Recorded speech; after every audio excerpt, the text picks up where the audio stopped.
On the night of October 21st, 1942, in the waters off Guadalcanal in the South Pacific, the United States Navy's PT-48 patrol torpedo boat was heading straight for four Imperial Japanese Navy IJN armored barges. Over the previous 3 months, U.S. forces had been trapped in a deadly stalemate against these very barges. Torpedoes ran too deep, gliding directly beneath their hulls. All 47 torpedoes fired prior had missed their targets entirely. Machine gun fire, meanwhile, could not penetrate the vessel's armor plating. The campaign had already cost the U.S. 6 boats and 17 sailors killed in action, turning every single patrol into a life-or-death gamble. This time, however, the bow of PT-48 was fitted with just one weapon, a 37mm aircraft cannon salvaged from a scrapped warplane and never once test-fired. Its gunner had received a mere 40 minutes of basic operation training. No one could have foreseen that this cobbled-together makeshift weapon would sink 2 barges and cripple a third in just 90 seconds, with 0 American casualties. It instantly shattered the 3-month deadly cycle and rewrote the rulebook for small vessel warfare in the Pacific. So how exactly did this improvised aircraft cannon come to be? How could a group of frontline sailors and mechanics, with no official approval, no standard blueprints, and no specialized equipment, pull off an innovation that would rewrite the rules of Pacific naval warfare in just 9 hours? It all goes back to the brutal, grinding war of attrition for Guadalcanal in the second half of 1942. On August 7, 1942, the 1st Marine Division of the United States Marine Corps landed on Guadalcanal and seized the Henderson Field, an air base under construction by the Japanese, in one swift stroke.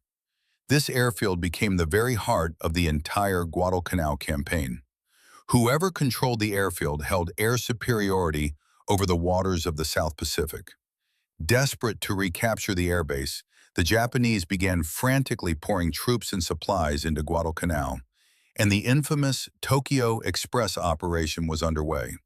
In the early stages of the operation, the Japanese used high-speed formations of destroyers and light cruisers to make rapid nighttime penetrations, delivering troops and supplies to Guadalcanal before withdrawing before dawn to evade American airstrikes. But this tactic quickly revealed a fatal flaw. Destroyers had a deep draft and a large profile, making them nearly impossible to escape once spotted by American warplanes from Henderson Field. In just 2 months, the Japanese lost multiple destroyers, their cruisers sustained repeated damage, and their resupply efficiency plummeted steadily. To counter the American air superiority, the Japanese rolled out a tactical evolution. They abandoned high-value destroyers and main warships, and instead turned to large-scale use of armored barges for resupply missions. These barges had a full-load displacement of less than 100 tons and a draft of just 5 feet. Their hulls were covered with 3mm thick bulletproof steel plating, and each vessel was fitted with 2 Type 92 7.7mm heavy machine guns. A single voyage could carry 60 fully equipped troops, or 8 tons of critical combat supplies, including ammunition, rations, and fuel. This barge resupply system struck directly at the Americans' tactical blind spot. With their ultra-shallow draft, the barges could hug the nearshore coastline and slip into shallow waters inaccessible to destroyers. They had an extremely minimal radar cross-section, making them nearly undetectable during night operations. Even if locked on by American warplanes, their small size made them incredibly hard to hit with aerial bombs, and their steel plating could effectively shrug off most machine gun fire. In just 1 month, the Japanese barge convoys became the lifeline for Japanese forces on Guadalcanal. A steady stream of troops and supplies flowed onto the island via this hidden route, trapping the U.S. Marines on the island in a desperate predicament, caught between enemy forces on land and the unbroken flow of enemy reinforcements from the sea. Tasked with severing this Japanese supply line was the U.S. Navy's motor torpedo boat fleet, better known as the PT boat fleet. PT boats were small, high-speed torpedo boats developed by the U.S. military. Built with a wooden hull, they were powered by three 1,200 horsepower Packard gasoline engines, capable of reaching a top speed of 40 knots. Their standard combat fit-out included 4 Mark 8 torpedoes, plus 2 twin-mounted .50 caliber Browning heavy machine guns.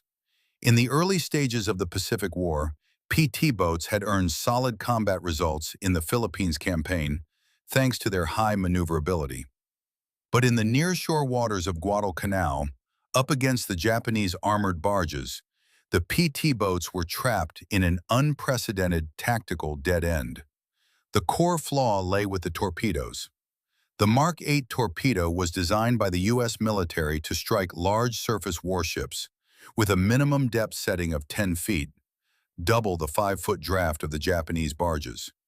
This meant that no matter how precisely the PT boat crews aimed, once fired, the torpedoes would glide directly under the hulls of the barges, never making contact with the target, let alone detonating. Between August and October 1942, Motor Torpedo Boat Squadron 3 fired a total of 47 torpedoes at Japanese barges. Not a single one found its mark. Every single torpedo passed cleanly under the hulls and missed, rendering the torpedoes completely useless. With the torpedoes rendered ineffective, the PT boat's existing firepower was completely unable to penetrate the Japanese barge's armor. The .50 caliber Browning heavy machine gun rounds had a muzzle velocity of 850 meters per second, but beyond 300 yards, they could not penetrate the barge's 3mm protective steel plating. Only when closing to within 100 yards did the rounds stand a chance of piercing the armor. But at that range, the PT boats were well within the effective firing range of the Japanese Type 92 heavy machine guns. The barge's heavy weapons could easily tear through the PT boats' wooden hulls, inflicting devastating casualties on the crews. To address this crisis, Squadron 3 had temporarily retrofitted some PT boats with the Army's M337mm anti-tank guns. But this weapon was a manually loaded, single-shot system with a maximum practical rate of fire of just 6 rounds per minute in combat. On the heaving, wave-tossed deck of a boat, accurate targeting was extremely difficult. Its fire and reload rhythm was completely unable to suppress the return fire from the Japanese barges. More often than not, the boats came under concentrated enemy fire during the reloading gaps, suffering heavy losses. Repeated tactical failures spawned a brutal cycle of casualties. Between August and October 1942, in less than 3 months, Motor Torpedo Boat Squadron 3 had lost 6 PT boats, with 17 sailors killed in action and dozens more wounded. Every single night patrol repeated the same desperate cycle. Radar picked up a Japanese barge convoy. The boats closed in and fired their torpedoes. Every round missed. Then the boats came under heavy machine gun counterattack from the barges. They were either sunk or forced to retreat damaged, completely unable to complete their mission of severing the Japanese supply lines. Many crew members would seal their final letters home in their lockers before every patrol, for they had no way of knowing if they would make it back alive from this voyage. Just as the entire squadron was mired in despair, the unexpected key to breaking the deadlock emerged at Guadalcanal's Henderson Field. As the core American air hub on the island, Henderson Field was subjected to daily Japanese airstrikes and long-range artillery bombardment. Its scrap aircraft boneyard was filled with crashed or battle-damaged P-39 Airacobra fighters. The centerpiece weapon of this single-engine U.S. Army Air Forces fighter was the M437mm Oldsmobile automatic aircraft cannon mounted in its nose. This cannon was purpose-built for air-to-air combat and engaging lightly armored targets. It boasted a rate of fire of up to 150 rounds per minute, fed by 30-round horseshoe-shaped magazines, and was compatible with both high-explosive and armor-piercing rounds. At a range of 1,000 yards, it could easily penetrate 10 millimeters of homogeneous steel armor. Most of these scrapped P-39 fighters had been written off due to fuselage or engine damage, while their nose-mounted M4 cannons were mostly intact and fully functional, left abandoned in the corners of the airfield, left to corrode in the tropical rain and salt spray. The man who discovered this hidden treasure was none other than the commanding officer of PT-48, Lieutenant Robert Lynch. On October 19, 1942, Lynch traveled to the maintenance shop at Henderson Field to hunt for replacement parts for PT-48's faulty engine. It was in the scrap aircraft boneyard that he spotted the stout cannon in the nose of a P-39. In that instant, an unconventional, rule-breaking tactical idea took shape in his mind. Lynch immediately completed his tactical calculations. The M4 cannon's armor-piercing capability would slice through the 3mm steel plating of the Japanese barges like a hot knife through butter. Its rate of fire of 150 rounds per minute was 25 times that of the manually loaded anti-tank gun, with sustained firepower perfectly suited to the needs of a night raid. Its 30-round magazine and quick reload design aligned flawlessly with the PT boat's tactics of high-speed maneuvering and rapid strikes. Most importantly, the weight and dimensions of the cannon meant it could be mounted on the PT boat's forward deck without major modifications to the hull. Upon returning to the PT boat base on Tulagi Island, Lynch immediately sought out the commander of Squadron 3, Major Alan Calvert, and laid out his full modification plan. He knew full well that the proposal flew directly in the face of U.S. Navy regulations. There was no official approval process, no standard design blueprints, no technical clearance from the U.S. Navy's Bureau of Ordnance. Unauthorized modification of a warship's weapons system was a serious offense in wartime, one punishable by a court-martial. But as Major Calvert stared at the thick stack of casualty reports on his desk, at page after page of failed patrol logs, at the still unbroken Japanese supply line, he knew that if they kept playing by the rulebook, the entire squadron would be wiped out, and the American forces on Guadalcanal would be slowly starved and defeated. He did not hesitate for a second. He gave the green light to Lynch's modification plan on the spot, with no report to headquarters, no official paperwork filed. He took full responsibility for all the risks and consequences himself. With the go-ahead secured, Lynch immediately launched cross-service collaboration. He tracked down Technical Sergeant James Coogan, the dedicated ordnance technician for the P-39's cannons at Henderson Field. Coogan was a top ordnance expert in the U.S. Army Air Forces. From the moment the P-39 entered service, he had been responsible for the maintenance and overhaul of the M4 cannon and knew every single part, every inch of the weapon's structure like the back of his hand. When Lynch laid out the modification plan, Coogan agreed to join immediately, without a moment's hesitation. Every single day he saw the Marines on Guadalcanal killed and wounded in the trenches, all because the Japanese were receiving a steady stream of supplies to the island. He knew this cannon could save countless lives. At 6 a.m. on October 20th, 1942, at first light, Coogan headed into the airfield's scrap aircraft boneyard with 3 other ordnance technicians, wrenches, crowbars, and hacksaws slung over their backs, and submachine guns holstered at their waists. The tropical rainforest climate of Guadalcanal created immense challenges for the disassembly work. The sweltering, high-humidity environment, combined with corrosion from ocean salt spray, had left the bolts on the scrapped aircraft completely seized. Hydraulic fluid solidified into a thick mass, and metal components riddled with rust. The boneyard was infested with mosquitoes and leeches, and Japanese snipers in the nearby jungle could open fire with a cold shot at any moment. Coogan and his team lay prone in the scorching hot wreckage of the fighters, carefully disassembling the cannon assembly piece by piece. For a complete, functional cannon unit, the barrel, receiver, feed system, grip, and firing mechanism all had to be removed intact, without a single part damaged.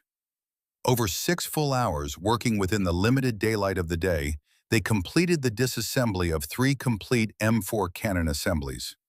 They then inspected each one for wear to the receiver, barrel, and feed mechanism, ultimately selecting one fully intact unit, a pristine barrel with no rifling wear, a crack-free receiver, and a fully functional feed system. Meanwhile, in the repair shop at the dock, lead mechanic Donald Frey of PT-48 had already begun designing the gun mount. Frey was the finest mechanic in the entire Squadron 3, with an encyclopedic knowledge of hull structures and metal fabrication. Given the cannon's dimensions and recoil data, he drew up the complete design for a simplified gun mount on the back of a cigarette pack in just 40 minutes. The design had just 4 core requirements. It had to fit the PT boat's wooden deck structure, deliver full 360-degree rotation, withstand the recoil of sustained cannon fire, and hold up to the load stress from the pitching and rolling of the waves, without cracking or coming loose. The materials for building the mount could only come from scrap steel salvaged from the airfield, steel beams from scrapped aircraft landing gear, steel plate from decommissioned trucks, and structural components salvaged from a blown-up bulldozer. The manufacturing process was equally fraught with difficulties. They had only one small electric welding machine, and diesel fuel was a strictly rationed commodity in wartime, with a pitifully small daily quota. The welder constantly shut down mid-job when diesel ran out. Working through power outages, rudimentary equipment, and the total lack of precision machining tools, Frey and 2 other mechanics completed the welding and fabrication of the gun mount in just 3 hours. The finished product looked brutally crude, with crooked welds and no polishing or finishing, but its core structure fully met the design requirements. It was tough enough, stable enough, and built to withstand the recoil of sustained cannon fire. At 3 p.m. on October 20th, the fully functional M4 cannon and the welded gun mount were transported together to the dock and loaded onto PT-48. The crew drilled holes by hand into the wooden deck, securing the gun mount's base firmly to the bow deck with high tensile bolts, with thick steel plates shimmed beneath the base to disperse recoil and prevent the wooden deck from splitting during firing. The entire installation process was done without any stress testing, any ballistic calibration, and even the level alignment was done purely by eye. Supporting preparations moved forward in lockstep. Next to the gun mount, they welded a waterproof ammunition box to hold preloaded horseshoe magazines, filled with both high-explosive and armor-piercing rounds. Coogan gave gunner Harold Mitchell a full 40 minutes of emergency operation training, walking him through all the basics of the cannon, firing, magazine changes, and clearing jammed rounds. Mitchell, who had only ever operated .50 caliber heavy machine guns before, had never touched an automatic aircraft cannon in his life. He practiced magazine changes over and over on the rocking deck of the boat, grinding his reload time down from an initial 20 seconds to just 8 seconds. At 5 p.m. on October 20th, 1942, the entire modification was fully completed. From the start of cannon disassembly at 6 a.m. to the completion of installation and testing at 5 p.m., the entire process took less than 11 hours, with the hands-on modification work clocking in at exactly 9 hours. The cannon torn from a scrapped fighter jet was now officially mounted on the deck of PT-48, making it the first torpedo boat in the U.S. Pacific Fleet to be fitted with an automatic aircraft cannon. On the very night the modification was finished, Lynch submitted a night patrol request to the squadron. He was ready to take this never-before test-fired cannon and put it to the ultimate test in live combat. Major Calvert approved the request immediately, dispatching 4 PT boats from Squadron 3, PT-48, PT-46, PT-37, and PT-39, to form a convoy, with Lynch in command. Their mission was to patrol the waters off Cape Esperance and intercept the Japanese barge resupply convoys. Before the convoy departed, the skippers of the other 3 boats all questioned Lynch's tactics. They had seen the despair of missed torpedo shots too many times, and didn't believe this beat-up cannon torn from a scrap plane could make any difference.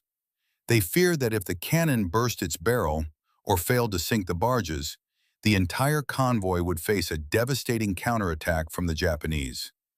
Lynch gave them just one reply: "My PT-48 will take the lead. I'll open fire first. If it doesn't work, you retreat immediately. I'll hold the rear." At 21:42 that night, the convoy arrived at its patrol area off Cape Esperance. Their radar was powered on, and they began scanning for targets. At 22:08, the radar operator reported 4 slow-moving contacts 5 nautical miles northwest of the formation, exactly the Japanese barge resupply convoy. Lynch immediately ordered the convoy to maintain radio silence and close in on the target at low speed, with PT-48 at the very front of the formation, and the other 3 boats fanning out on both flanks behind, ready to provide fire support at a moment's notice. At 22:17, the convoy closed to within 800 yards of the Japanese barges. Lynch gave the order to open fire, and the earth-shattering 90-second ambush laid out at the start of this story unfolded. In 90 seconds, 90 rounds were fired, 2 barges sunk, 1 crippled, 0 American casualties. The 3-month deadly cycle was shattered. It was already dawn by the time the convoy returned to the Tulagi base. When the officers and men at the base saw the cannon on PT-48's bow and the combat report the crew brought back, every single one of them was stunned. Major Calvert did not hesitate for a second, issuing an immediate order for the entire squadron to launch a full modification program. Every salvageable P-39 cannon was to be disassembled, recovered, and fitted to the squadron's PT boats. A modification craze that would sweep through the entire South Pacific torpedo boat fleet was now underway. Coogan led the formation of a specialized cannon recovery team, heading to Henderson Field every day to disassemble cannons from scrapped P-39 fighters. Their disassembly efficiency improved from 2 hours per cannon assembly to just 55 minutes per unit. They completely stripped all 23 scrapped P-39 fighters at Henderson Field, recovering a total of 21 fully intact M4 cannon assemblies. The rollout moved at breakneck speed. By the end of October 1942, 4 PT boats in Squadron 3 had completed the M4 cannon modification. By early November 1942, all 8 of the squadron's PT boats were fitted with the cannons salvaged from scrapped warplanes. Technical iterations and the logistics system were refined in lockstep. Using real-world combat data from the first engagement, Fry optimized the design for a second-generation gun mount, adding bronze bushings salvaged from aircraft landing gear. This eliminated the wear and jamming issues that occurred when the mount rotated, drastically improving the smoothness of rotation and load resistance, and allowing the gunner to keep a steady aim on targets even when the boat was pitching violently in heavy seas. Coogan, meanwhile, transferred from the Army Air Forces to the Navy's Motor Torpedo Boat Command. He set up a dedicated cannon maintenance shop at the Tulagi base, wrote a simplified maintenance manual, and trained more than 200 crew members in total, teaching them the full process of cannon disassembly, cleaning, repair, and troubleshooting. This eliminated their reliance on Army Ordnance technicians and achieved full autonomy in equipment maintenance. The bottleneck in ammunition supply was also broken simultaneously.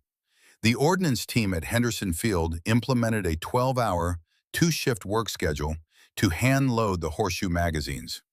With factory-made magazines in short supply, they had to recover every single empty magazine and hand-load them with rounds. They could load up to 200 magazines, 6,000 rounds per day, completely solving the ammunition supply problem for sustained operations. The modified PT boat convoys delivered staggering results in combat.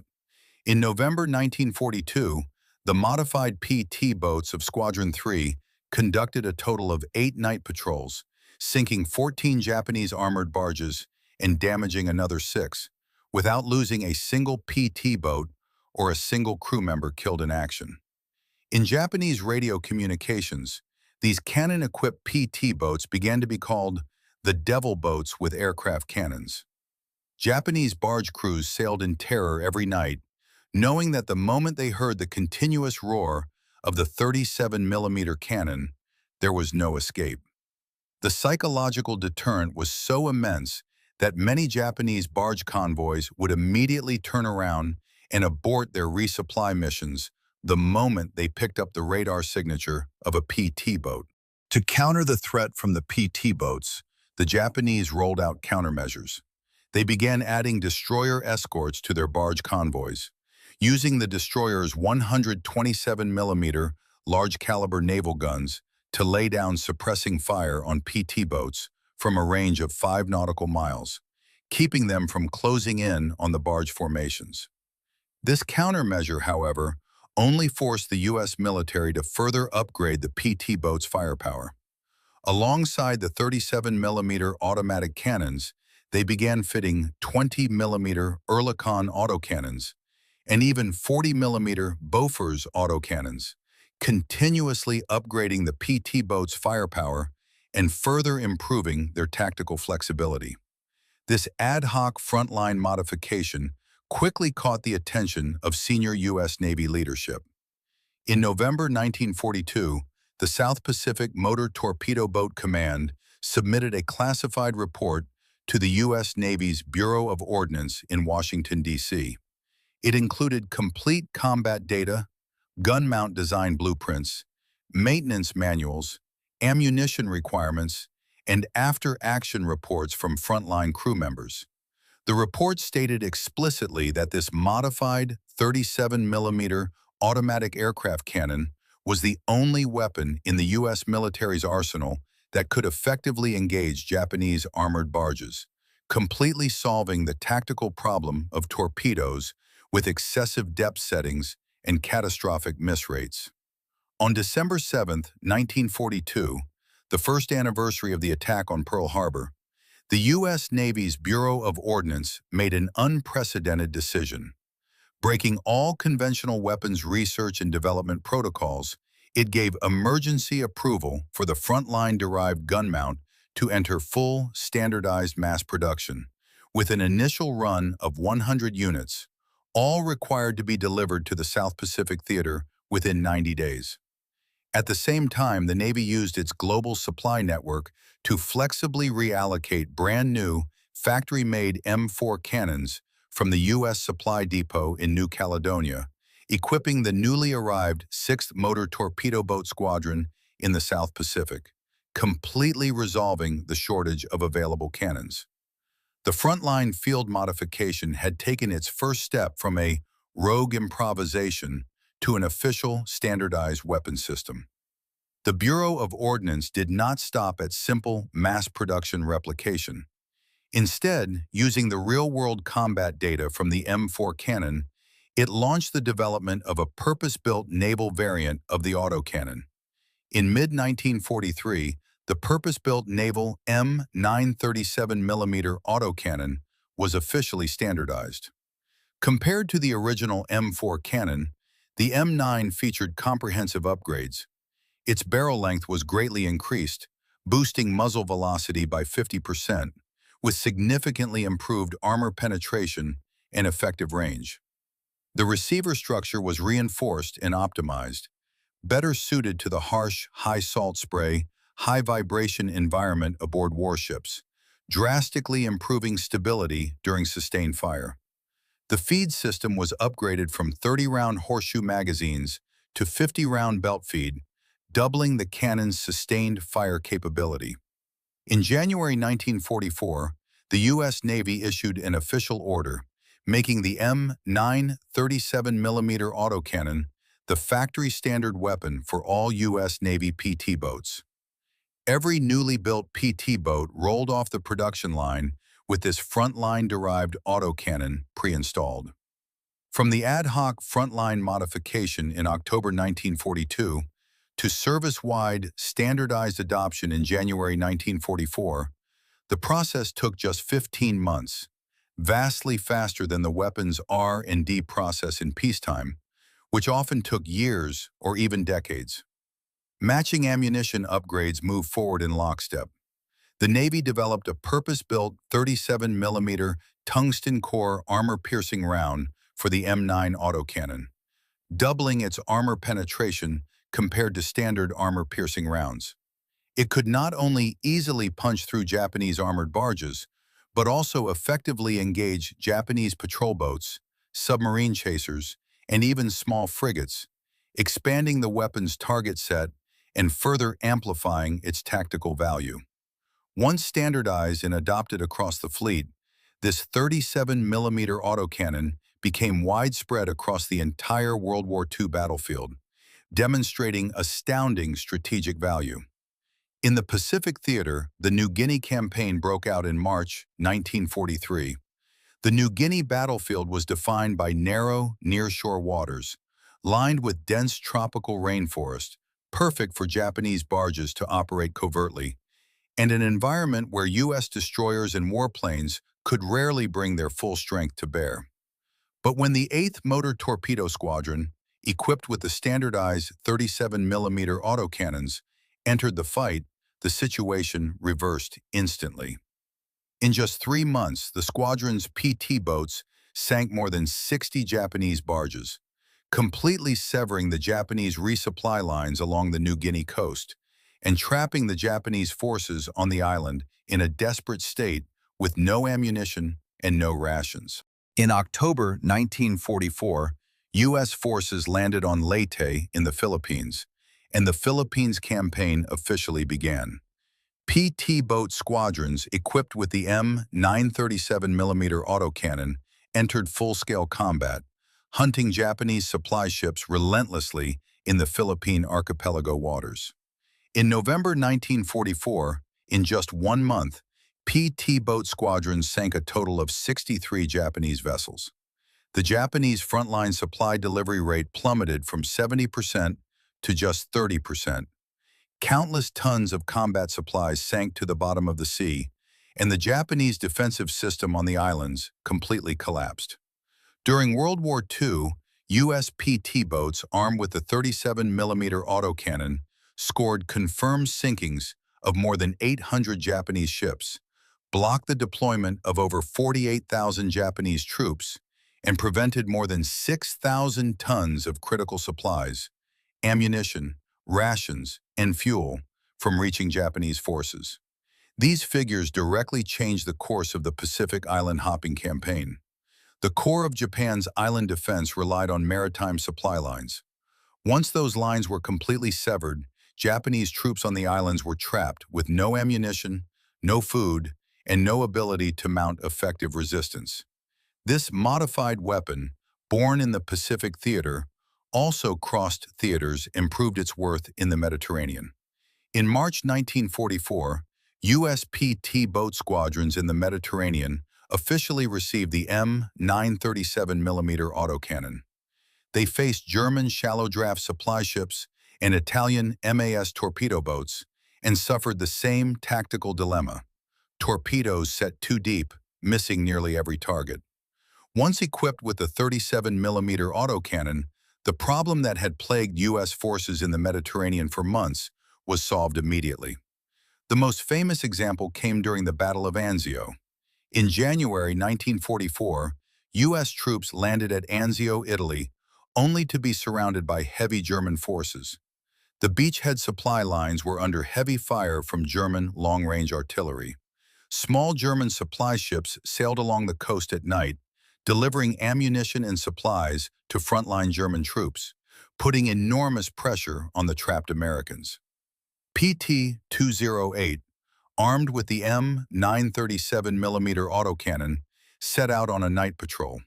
In just 15 minutes, she sank two German supply ships and damaged a third, firing only 120 rounds with zero casualties. This single action completely cut that segment of the German supply line, greatly relieving defensive pressure on the Anzio beachhead. The introduction of the 37mm autocannon also revolutionized the entire tactical system of U.S. small combat vessels. First, the role of PT boats was transformed. Previously, PT boats were purely torpedo platforms, effective only against large warships and helpless against small targets. After mounting the 37mm autocannon, PT boats became multi-purpose gunboats capable of long-range torpedo attacks, medium-close autocannon suppression, and close-in machine gun defense. Their tactical flexibility skyrocketed, allowing them to conduct anti-ship missions, patrol and interdiction, and landing fire support, full-spectrum operations. Based on this cannon, the U.S. Navy developed an entirely new two-boat coordinated tactic. One attack boat used the 37mm autocannon for primary destruction, while a support boat used .50 caliber machine guns and 20mm cannons for suppression fire, neutralizing enemy return fire and covering the attack boat's approach.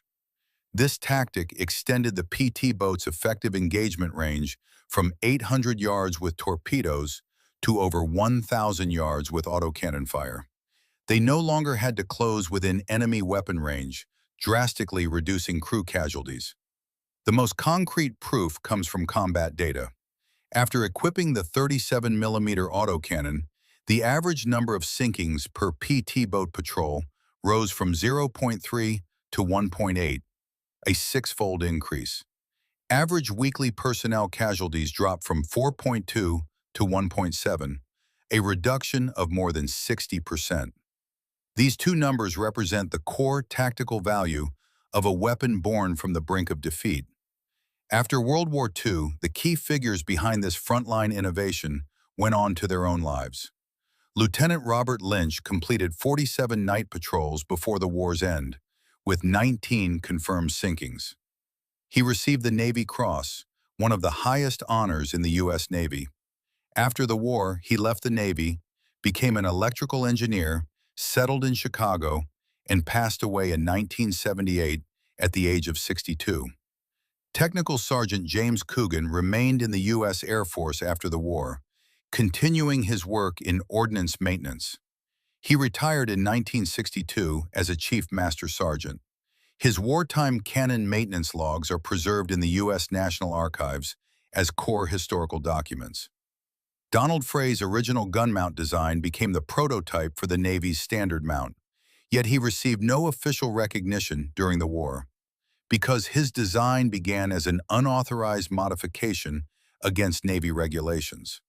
After the war, he worked in U.S. shipyards as a naval architect and died in 1991 at age 79. Harold Mitchell, the first gunner to fire the PT boat cannon in combat, went to work for Boeing after the war as an aviation mechanic. He passed away in 2006 at the age of 86. The weapon born from desperation also left its mark on history.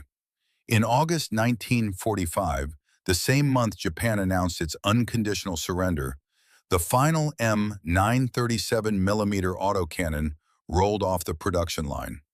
During World War II, more than 1,500 of these cannons were built, widely fitted on U.S. PT boats, landing craft, patrol boats, and other small vessels, making it one of the most successful small warship weapons in U.S. naval history.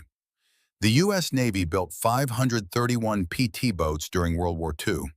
Only 12 survive intact worldwide today. Most still carry their 37mm cannon mounts. Several PT boats preserved in museums even retain fully functional M937mm autocannons, allowing people today to see firsthand a weapon forged in crisis and touch a chapter of history defined by ingenuity and courage. This modification legend, spanning the entirety of World War II, left three vital lessons for military innovation.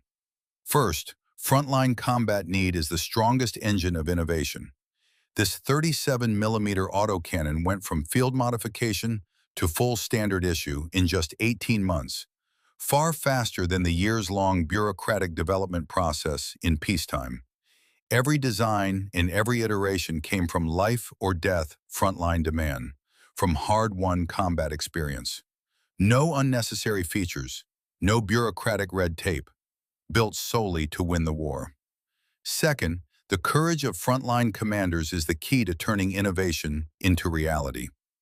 Without Major Calvert risking a court-martial to approve an unorthodox modification, without Lieutenant Lynch daring to take an untested cannon into combat, this innovation would never have happened. Often, it is not office blueprints that break dogma, but frontline leaders willing to bear all risk for victory. Third, cross-service technology reuse achieves maximum tactical breakthrough at minimum cost. This cannon was originally designed for Army fighter planes, never intended for Navy torpedo boats. But frontline sailors and mechanics recognized its tactical value, salvaged it from wrecked fighters, and mounted it on boats. With minimal resources and minimal time, they solved a months-long tactical nightmare, creating one of the most successful field modifications in U.S. military history. This is the complete story of the U.S. PT boat 37mm autocannon modification of World War II. From a desperate makeshift field repair to a standard weapon that rewrote naval warfare. A group of ordinary sailors and mechanics, using their ingenuity and courage, created an innovation miracle in military history. If you enjoyed this video, don't forget to like, subscribe, and hit the bell. We'll see you in the next episode.